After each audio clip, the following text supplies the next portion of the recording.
ฝากไปถึงพ่อใหญ่อันนึงเนี่ยเด้อที่เราบอกว่า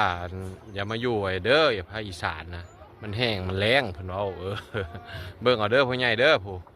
บ้านค่อยนี่นครพนมซิตี้อยู่ในตัวอำเภอเมืองนี่เบิ่งเอาแม่น้ำโขงนี่ใส่จิงลิ่งอยู่เขาอยู่มา40 กว่าปีแล้วบ่เคยแห้งแล้งเพิ่งผู้แม่น้ำโขงนี่ยาว5,000 กว่ากิโลเมตรผ่านบ่รู้กี่ประเทศ3 ประเทศ 4 ประเทศผ่านบ่รู้กี่จังหวัดโอ้เจ้าจะสู้เว้าหลายจะมามูลี่เคยออกจากเฮือนจากซานอยู่บ่ตั้งแต่ใหญ่มาเนาะเท่าตายซื้อโอ้กูก็งึดสมองมึงดอกเบิ่งเอานี่อีสานแหละนี่นครพนมซิตี้นี่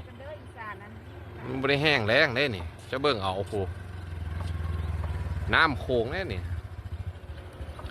ใส่จิงลิงอยู่กินได้ฮอต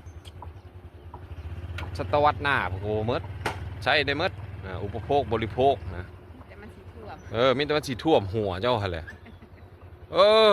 โบเบิ่งฟ้าเบิ่งแผ่นดินอย่างเขาเลยอย่าไปนะอีสานเพิ่นเว้ามันจะแห้งแล้งผีเจ้าโบจะเบิ่งผู้สีท่วมห้องหูดังแล้วนี่โอ้เงึดสมองมาเบิ่งเอาแน่ฟ้าไว้แน่เท่าตายซื้อ